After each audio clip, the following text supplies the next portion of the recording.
তাপদাহ দুর্ভোগে জনজীবন। মঙ্গলবার সর্বোচ্চ তাপমাত্রা রেকর্ড হয়েছে পটুয়াখালীর খেপুপাড়ায় 40.2 ডিগ্রি সেলসিয়াস। এই অবস্থা আরও কয়েকদিন থাকবে বলে জানিয়েছে আবহাওয়া অফিস। সহকর্মীদের তথ্য ও ছবিতে প্রতিবেদন। গেল কয়েকদিন ধরেই পটুয়াখালীর বিভিন্ন এলাকায় বইছে তীব্র তাপদাহ। সোমবার রাঙ্গাবালির খেপুপাড়ায় তাপমাত্রা ওঠে 40.2 ডিগ্রি সেলসিয়াসে, যা গত 43 বছরের মধ্যে সেখানকার সর্বোচ্চ তাপমাত্রা। মঙ্গলবারও তাপমাত্রা 40-এর ঘর ছাড়িয়েছে। এই ঈদে দেশ জুড়ে কেনাকাটার ফুর্তি হবে শুধু বিকাশে, সাথে ডিসকাউন্ট কুপন, ইনস্ট্যান্ট ক্যাশব্যাক। তীব্র এই গরম জনজীবনে দুর্ভোগ বয়ে এনেছে।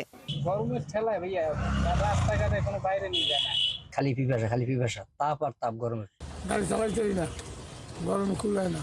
এদিকে গরমে ডায়রিয়া রোগীর সংখ্যা বেড়েছে পটুয়াখালী মেডিকেলে। বেড না পেয়ে হাসপাতালের মেঝেতে শুয়েও চিকিৎসা নিতে হচ্ছে। তাপদাহের প্রভাবে হিট স্ট্রোকের ঝুঁকি রয়েছে, তাই সবাইকে সচেতন থাকার পরামর্শ দিয়েছেন সিভিল সার্জন।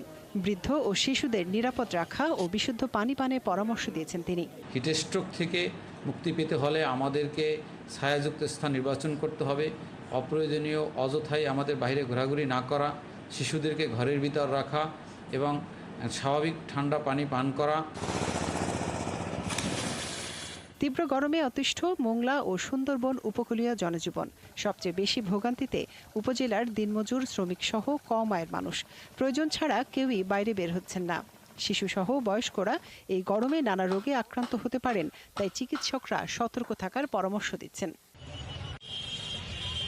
চুয়াডাঙ্গায় তাপমাত্রা উঠেছে 38 ডিগ্রি সেলসিয়াসের ঘরে। প্রচণ্ড গরমে শহর বা গ্রাম সবখানেই অতিষ্ঠ জনজীবন। সড়কে মানুষের চলাচল কমে গেছে। খেটে খাওয়ারা পড়েছেন বিপাকে। আবহাওয়া অফিস জানিয়েছে, দেশে মাঝারি থেকে তীব্র তাপদাহ বইছে ঢাকা, রাজশাহী, খুলনা, বরিশাল, চট্টগ্রাম ও সিলেট বিভাগে। এই তাপমাত্রা আরও কয়েকদিন অব্যাহত থাকবে এবং এখনই বৃষ্টির সম্ভাবনা নেই। মনিরা কাজুরি, ৭১।